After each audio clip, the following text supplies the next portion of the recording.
प्रणाम करते हैं भगवान श्री सीताराम जी के चरण कमल में। एक बड़ा सुंदर प्रश्न है, भगवान कैसे मिलते हैं। यह प्रश्न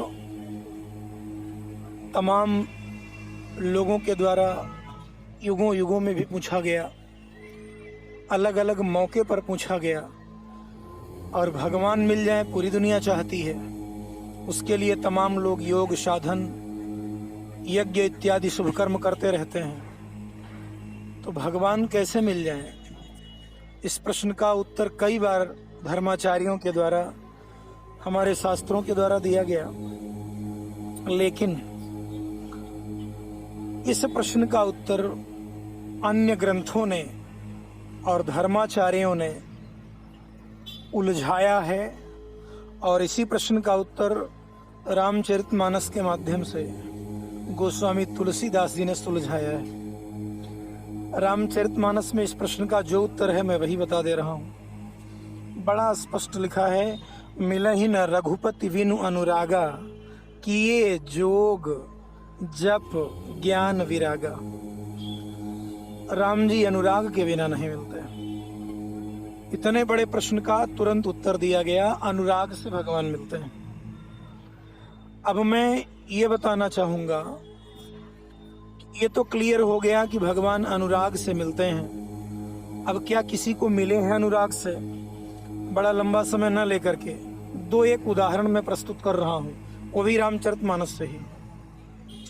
राम जी केवट के यहाँ स्वयं चल कर जाते हैं और अपने चरण धुलवाते हैं। वही चरण जिसका दर्शन पा लेने के लिए युगों युगों तक योग व्रत तपस्या कर लेने के बाद भी ब्रह्मादिक देवताओं को भी जो सुलभ नहीं हो पाता, भगवान वही चरण धुलवाने केवट के यहाँ स्वयं चलकर जाते हैं। क्यों? क्योंकि केवट में अनुराग है, उसके अंतःकरण में अनुराग पलता है।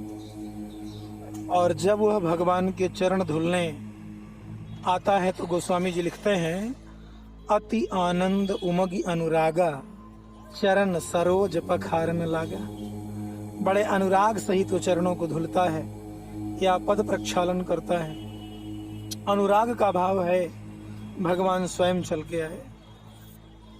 भरत जी चित्रकूट में राम जी से मिलने जाते हैं और यात्रा के इस क्रम में जब वो प्रयागराज पहुंचते हैं, प्रयाग में पहुंचते ही, तीर्थराज प्रयाग का दर्शन करते ही राम जी के प्रति भरत जी के मन में अनुराग हो आता है। और गोस्वामी जी लिखते हैं, भरत तीसरे पहर कह कीन्ह प्रवेश प्रयाग, कहत राम सी अधिक अधिक अनुराग। अनुराग है भरत जी के जीवन में। चित्रकूट में उन्हें भी राम जी की प्राप्ति होती है। और इसके बाद हम काकभुशुंडी जी पर थोड़ा सा ध्यान देते हैं। जब वो राम कथा कहते हैं और राम कथा के आरंभ में वो रामचरितमानस की महिमा बताते हैं, तो महिमा बताते किस तरह से हैं, इसका वर्णन करते हुए भगवान शिव माता पार्वती से कहते हैं, प्रथम ही यति अनुराग भवानी, रामचरित सर कहसी बखानी। बड़े अनुराग से उन्होंने रामचरितमानस की महिमा का वर्णन किया। उनके जीवन में भी भगवान है और भगवान के पाने का माध्यम भी यही लिखा गया, मिलहि न रघुपति विनु अनुरागा, किए जोग जप ज्ञान विरागा। कोई ज्ञानी हो जाए, वैराग्य धारण कर ले, सन्यास की दीक्षा ले ले, व्रत तपस्या हवन दान पूजन अर्चन बंधन जो कुछ कर सकता है, लेकिन अनुराग के बिना भगवान मिलते नहीं। अब जरा सा अनुराग कहते किसे हैं, इस पर भी एक नजर डाल लेते हैं। प्रश्न में ये नहीं पूछा गया था, लेकिन अब अधूरा रह जाएगा। अनुराग की परिभाषा मैं बोल रहा हूं, वह मनोवृत्ति, मन की वह दशा, मन का वह विचार जो किसी को अपना परम प्रिय आत्मीय समझकर समर्पित भाव से उसके चरणों में पड़े रहने का संकेत करता हो, अनुराग कहलाता है।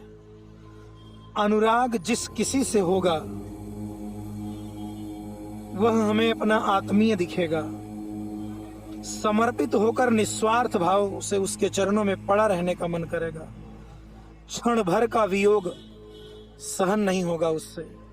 उससे बिछड़ कर जी पाना असंभव सा प्रतीत होने लगता है। प्रेम का बढ़ा हुआ रूप है अनुराग। अनुराग आएगा, अनुराग में स्वार्थ का कोई स्थान नहीं होता। क्या भगवान से, भगवान की कथा से इस तरह का प्रेम कभी हमारे मन में पला? प्रश्न यही था, भगवान कैसे मिलते हैं? रामचरितमानस में बड़ा सहज ढंग से जवाब दिया गया, अनुराग से। लेकिन क्या प्रश्न ही समाप्त होता है? सुन के बड़ा अच्छा लगा, बड़े आसानी से जवाब मिल गया। देखो, बहुत सारे धर्म ग्रंथों में जो नहीं मिलता रामचरितमानस में मिल गया। लेकिन क्या इससे समस्या का समाधान हुआ? राम जी अनुराग से तो मिलेंगे, लेकिन अनुराग कैसे मिलेगा? इसका और सरल साधन मैं रामचरितमानस से ही बता रहा हूं आपको। गोस्वामी जी बड़ा स्पष्ट करते हैं, जे यही कथहि स्नेह समेता, कही है सुनी है समुझ सचेता, होई ही रामचरण अनुरागी, कलिमल रहित सुमंगल भागी। जो भगवान की इस करुणामयी कल्याणमयी दिव्य कथा को स्नेह से कहेगा, सुनेगा, समझेगा, वह राम जी के चरणों का अनुरागी हो ही जाएगा। आप राम कथा श्रवण करिए, अनुराग ये राम कथा आपके अंदर अपने आप प्रकट कर देगी। अनुराग का प्रस्फुटन आपके अंतःकरण में स्वतः हो जाएगा। तो समाधान ये निकला कि भगवान की प्राप्ति अनुराग से होती है। अनुराग भगवान की कथा में मिलता है। अब प्रश्न बना, भगवान की कथा कहाँ मिलती है? तो गोस्वामी जी लिखते हैं, बिनु सत्संग न हरि कथा। संतों के संग के बिना हरि कथा नहीं मिलती। ते ही बिनु मोह न भाग। और जब तक भगवान की कथा नहीं मिलती, अज्ञान नहीं छूटेगा। और मोह गए बिनु राम पद हो ही न दृढ़ अनुराग। और जब तक मोह अज्ञान नहीं भागता, राम जी के चरणों में अनुराग नहीं होता। बड़ा सुंदर समाधान मिला। भगवान अनुराग से मिलते हैं, अनुराग कथा से मिलता है, कथा संतों से मिलती है, और संत पुण्य से मिलते हैं। एक प्रश्न का जवाब इसमें और अपने आप मिल गया। अगर आप ध्यान देंगे कि भगवान की कथा संतों से मिलेगी, अर्थात जहां भगवान की कथा मिल रही हो और जिससे मिल रही हो वो संत है, इसमें संदेह नहीं है। और वो परम भाग्यशाली हैं, बड़े भाग्यशाली हैं जिनके जीवन में संत हों, महापुरुष हों। विचार करके देखिए, अगर वो जीवन में है तो स्वतः कथा आपको मिलेगी ही।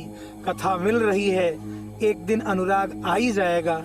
और अनुराग आएगा तो राम जी सवरी की तरह खुद आपके जीवन में प्रकट होंगे, कहीं जाने की आवश्यकता नहीं।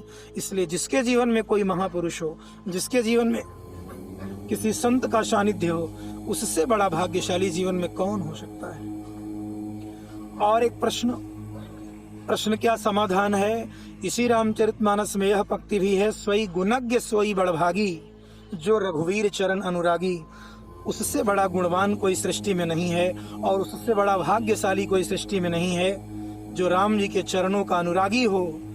और ऐसी स्थिति तब बनेगी जब हमारे जीवन में संत हों। इसलिए संत जिनके जीवन में हैं, उनसे बड़ा भाग्यशाली सृष्टि में और कोई नहीं। यही कारण शायद रहा होगा, जब भगवान राम ने माता सवरी को अपने प्राप्ति का उपाय बताया तो प्रथम उपाय उन्होंने यही कहा, प्रथम भगति संतन कर संगा। माता पहली भक्ति है, संतों का संग कर लो। और आज सारे प्रश्नों का जवाब दे दे हम वहीं पहुंच गए कि सत्संग से बढ़कर लाभ इस सृष्टि में दूसरा कुछ नहीं। भगवान शिव माता पार्वती से कहते हैं, गिरजा संत समागम समन लाभ कछुआन, बिनु हरि कृपा न हो ही सो गावहि वेद पुराण। इसलिए जिनके जीवन में संत हैं, भगवान की अनुपम कृपा उन पर बरस रही है।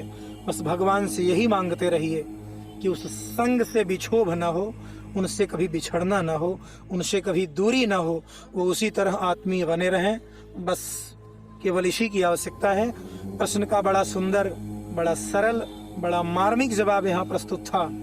इससे बढ़िया इस प्रश्न का जवाब दुनिया के किसी ग्रंथ में नहीं और दुनिया के किसी धर्माचार्य द्वारा नहीं दिया गया, जैसा गोस्वामी तुलसीदास जी के द्वारा दिया गया।